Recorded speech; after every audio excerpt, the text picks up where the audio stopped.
The evening started like every other family gathering over the past 5 years, with my older sister Jessica making sure everyone knew exactly where I stood in the family hierarchy.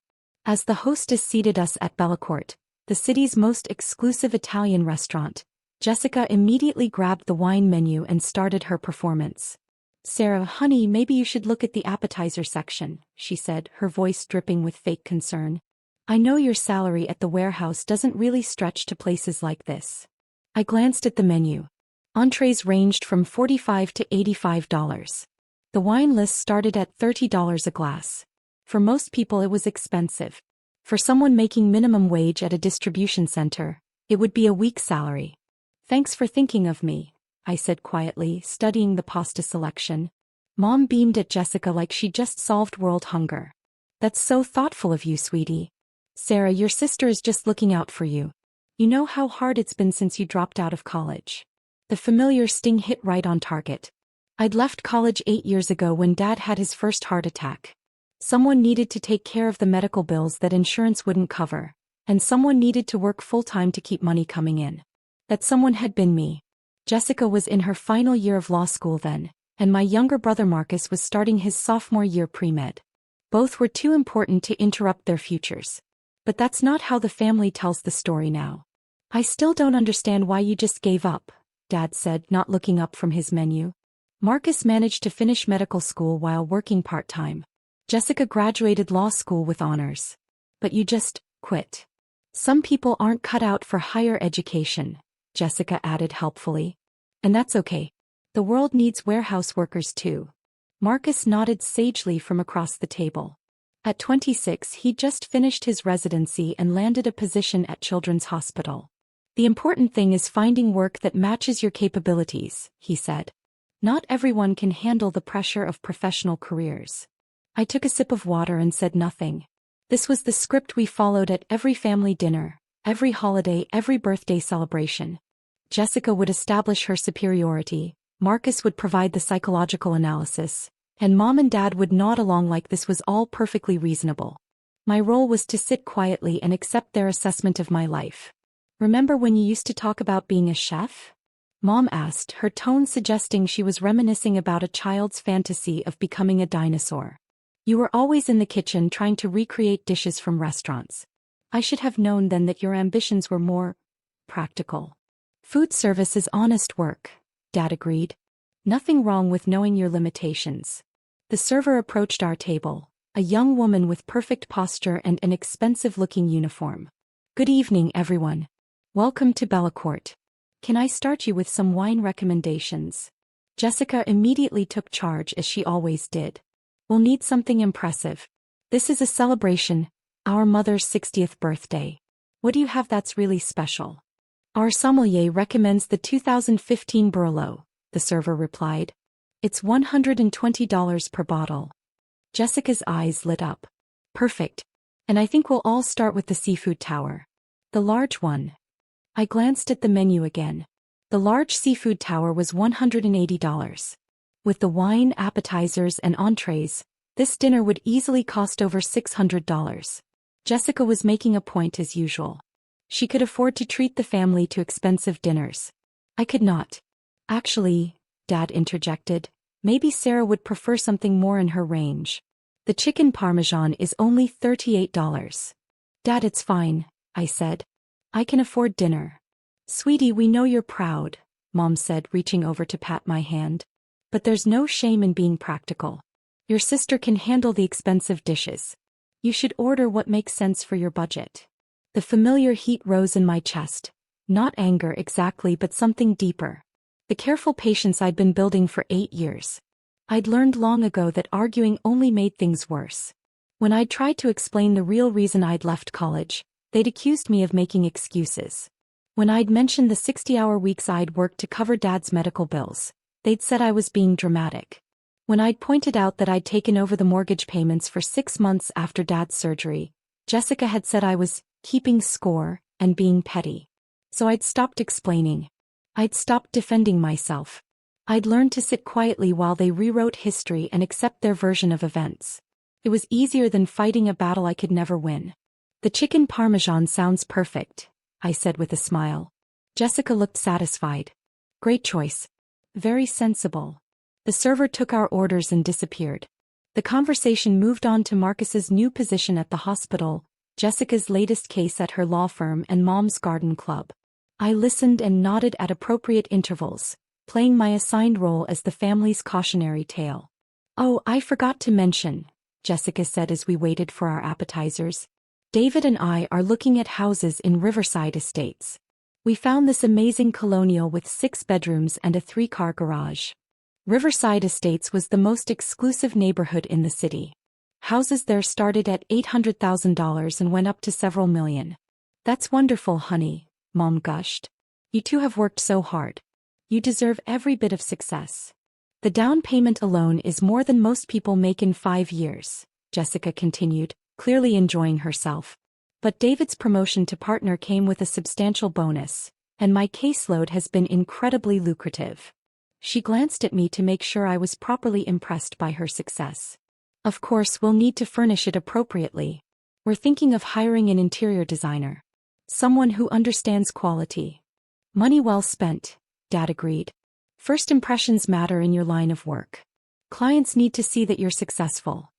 "Exactly," Jessica said. "Image is everything in professional careers. People judge you by your surroundings, your clothes, where you eat dinner." She gestured around the elegant restaurant. "Places like this send a message about who you are." The message was clear. She belonged in places like Bellacorte. I did not. Our appetizers arrived. The massive seafood tower Jessica had ordered, along with several smaller plates. Everything looked exquisite and expensive. Jessica made a show of photographing the food for her social media, angling her phone to capture the restaurant's elegant interior. "This will look amazing on Instagram," she said. "My followers love seeing the high-end places David and I discover." "How many followers do you have now?" Mom asked, clearly proud. "Almost 15,000, Jessica replied. "Mostly other lawyers and professionals. It's actually great for networking. I've gotten 3 new clients just from people who saw my restaurant posts." Marcus nodded approvingly. Social media presence is crucial for professional development. Potential employers and clients research everything these days. "Exactly why I'm careful about what I post," Jessica said, taking another photo. "You have to curate an image that reflects your status and aspirations. People need to see that you operate at a certain level." I understood the subtext. My social media presence, what little existed of it, would not reflect the kind of status worth advertising. My life would not impress Jessica's professional network. "Sarah, you should really work on building your online presence," Mom suggested. "Maybe post some pictures from your warehouse job. Show people that you're employed and responsible." "That's sweet, Mom," Jessica said with a condescending smile. "But Sarah's work isn't really the kind of thing that builds professional credibility. Maybe she could post some of her cooking experiments instead." Food blogs are popular with regular people. Regular people. As opposed to Jessica's professional network of lawyers and doctors and executives. Our entrees arrived, and the conversation continued along familiar lines. Jessica described her latest legal victory, a complex corporate case that had earned her firm substantial fees. Marcus talked about a difficult pediatric surgery he'd assisted with. Mom and Dad hung on every word, asking detailed questions and expressing appropriate amazement at their successful children's accomplishments. When they turned to me, the questions were different. "How are things at the warehouse, Sarah?" Dad asked, his tone suggesting he was inquiring about a temporary situation rather than my actual career. "Fine," I replied. "Busy season is starting, so there's lots of overtime available." "Overtime is good," Mom said encouragingly. "Every little bit helps when you're on a tight budget. Just don't burn yourself out," Jessica added. "Physical labor takes a toll on the body. You need to think about your long-term health." Marcus nodded professionally. "Repetitive stress injuries are common in warehouse work. You should be careful about your posture and lifting technique." They meant well, I told myself. They were showing concern for my welfare. But somehow their concern always felt like another reminder of my limitations. Another gentle suggestion that I wasn't quite capable of managing my own life. "I'm careful," I said simply. "Good," Dad said. "We worry about you, sweetie. Working in that environment around all those different kinds of people." Different kinds of people. He meant people without college degrees, people who worked with their hands, people who weren't destined for professional success. People like me, apparently. The conversation was interrupted by a small commotion near the front of the restaurant. I could see several servers clustered around the hostess station, and there seemed to be some kind of discussion happening. One of the servers was pointing toward our table. "I wonder what that's about," Mom said, craning her neck to see. "Probably some problem with another table," Jessica said dismissively. "Places like this have to deal with all kinds of difficult customers. People who don't understand how fine dining works." As she spoke, a distinguished man in an expensive suit approached our table. He had silver hair, a warm smile, and the kind of confident bearing that suggested he was someone important. The server stepped aside respectfully as he passed. "Excuse me," he said politely. "I'm Robert Martinez, the general manager. I hope you're all enjoying your evening." "Everything has been wonderful," Jessica said immediately, switching to her professional voice. "The service is impeccable, the food is outstanding. You run an excellent establishment." "Thank you so much," Robert replied. "I'm delighted to hear that. Actually, I was hoping to speak with Ms. Chen." His eyes found mine across the table. "Miss Sarah Chen." The table went quiet. Everyone stared at me with confused expressions. "That's me," I said quietly. Robert's face broke into a genuine smile. "Miss Chen, I apologize for interrupting your dinner. I wanted to personally welcome you back to Bellacorte. It's been several weeks since your last visit and we've missed you." I could feel my family's eyes boring into me, but I kept my expression neutral. "Thank you, Robert. It's good to be back. Your usual private dining room is prepared if you'd prefer more privacy for your celebration," he continued. "I know you typically prefer the quieter atmosphere for family gatherings."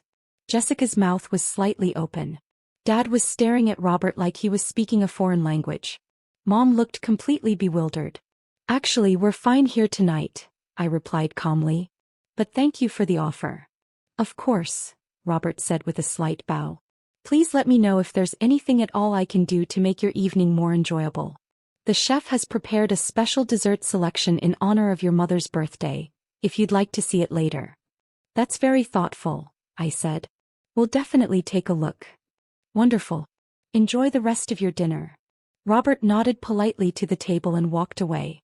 The silence that followed was deafening. "What?" Dad started, then stopped. "How does he?" Mom began, then trailed off. Jessica was the first to find her voice. "Sarah, how does the manager of Bellacorte know you? Have you been here before?" I took a sip of my wine and considered my answer carefully. "A few times." "A few times?" Marcus repeated. "Sarah, this place costs more than your weekly salary. How could you afford to eat here a few times?" "And he said your usual private dining room," Jessica added, her voice rising slightly. "Sarah, private dining rooms here cost thousands of dollars. They're for corporate events and special occasions. How would you even know they exist?" I could see the wheels turning in their heads, trying to reconcile what they'd just witnessed with everything they believed about my life. It didn't compute. In their minds, I was Sarah the warehouse worker, Sarah the college dropout, Sarah who couldn't afford a nice dinner. I wasn't Sarah who had usual private dining rooms at exclusive restaurants. "I don't understand," Mom said slowly. "Sweetie, have you been spending money you don't have? Are you in debt?" The familiar protective instinct kicked in. For 8 years I'd let them believe what they wanted to believe about my life. It had been easier than explaining, easier than dealing with their questions and skepticism. But sitting there watching them struggle to process the simple fact that the restaurant manager knew my name, I realized how deeply their assumptions had taken root. "I'm not in debt, Mom," I said quietly. "Then how?" Jessica began. "Excuse me." Another voice interrupted our conversation. This time it was our original server, looking slightly nervous. "I'm sorry to bother you again, but there's been a small issue with your bill." Jessica immediately tensed. "What kind of issue?" "Well," the server said, glancing at me uncertainly, "our system is showing that Ms. Chen's employee discount should have been applied automatically, but there seems to be a technical problem. Would you prefer to have it adjusted now, or should we handle it after dinner?" The words hung in the air like a bomb about to explode. "Employee discount?" Dad said faintly. The server looked confused by the family's reaction. "Sir. Ms. Chen's ownership group employee benefits." We typically comp the entire meal for family celebrations, but the system isn't recognizing her tonight for some reason. Jessica's face had gone completely white. Ownership group? I can handle it later, I told the server quickly. Don't worry about it now. Of course, Ms. Chin. I'll make a note in the system. The server disappeared again, leaving us in another stunned silence. This time no one spoke for a full minute. Finally, Marcus cleared his throat. Sarah, he said carefully, what exactly do you do for work? I looked around the table at my family's shocked faces. Mom was clutching her napkin like a lifeline. Dad was staring at me like I'd suddenly sprouted wings. Jessica looked like someone had just told her the world was flat. I work at a warehouse, I said simply. But the employee discount, Mom whispered. The ownership group. I work at the warehouse that supplies Bellacorte, I explained calmly. Along with 12 other restaurants in the city. That was technically true. I did work at the warehouse. I just hadn't mentioned that I owned it. You're a distributor? Dad asked, hope creeping into his voice. Maybe his daughter wasn't a complete failure after all. Maybe she'd just been modest about her job title. Something like that, I replied. Before anyone could ask more questions, Robert appeared at our table again, this time looking slightly apologetic. Miss Chin, I'm terribly sorry to interrupt again, but we have a situation that requires your attention. The kitchen manager from Bistro Laurent just called. They're completely out of the organic microgreens for tomorrow's dinner service, and they're hoping you can arrange an emergency delivery tonight. He paused, noticing the family's expressions. I told them you were celebrating your mother's birthday and shouldn't be disturbed, but they said it was urgent. Apparently they have a food critic coming tomorrow, and the dish isn't possible without your greens. I sighed softly. Tell them I'll have a delivery driver there by 10 tonight.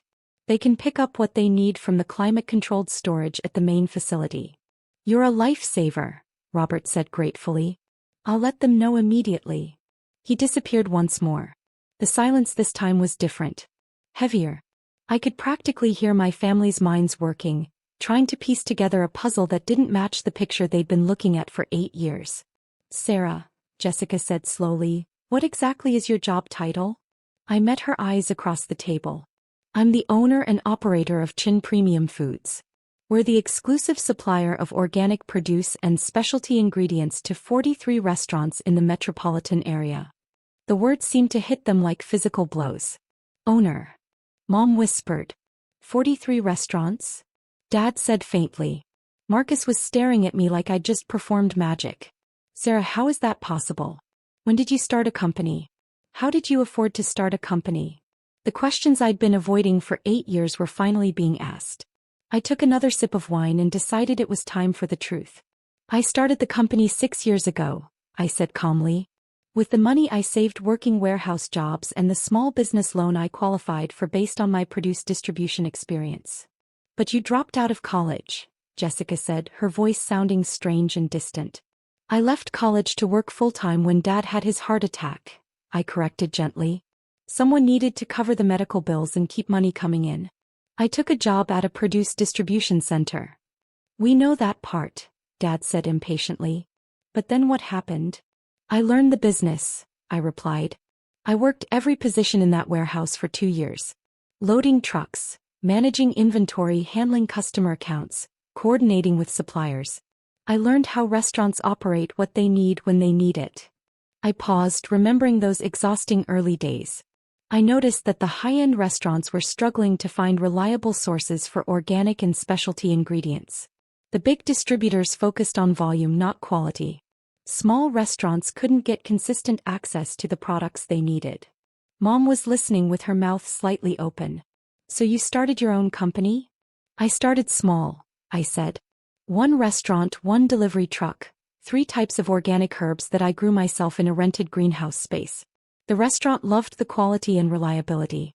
They referred me to another restaurant. Then another. Jessica shook her head slowly. But Sarah, starting a business requires capital. Equipment. Facilities. How did you afford all that on a warehouse salary? I lived extremely simply for 4 years, I said. I rented a studio apartment for $300 a month. I drove a 15-year-old car. I ate rice and beans for dinner most nights. Every penny I didn't spend on absolute necessities went into the business. The truth was more complicated than that, but it was easier than explaining the careful calculations I'd made, the risks I'd taken, the 18-hour days I'd worked to build something from nothing.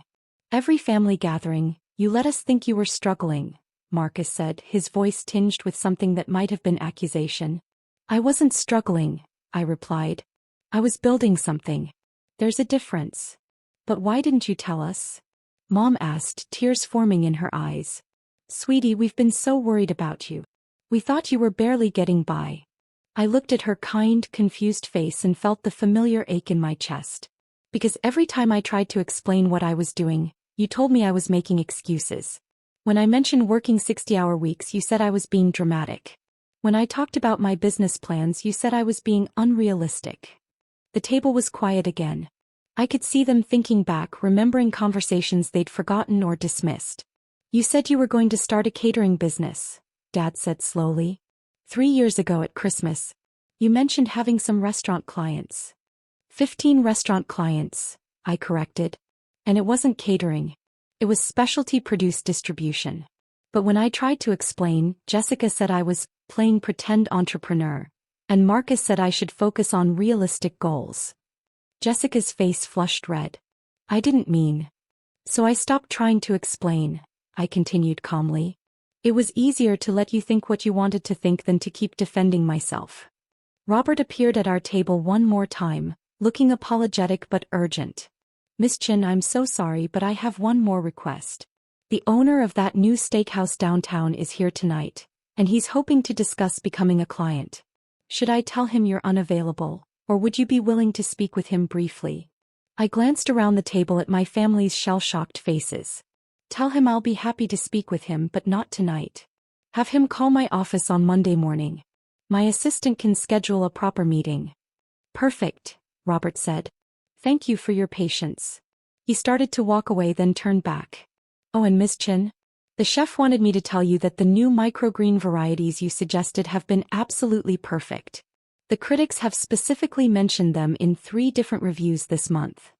After he left, no one spoke for a long time. Finally, Jessica cleared her throat. Sarah, she said quietly, how big is your company? I considered how to answer that question.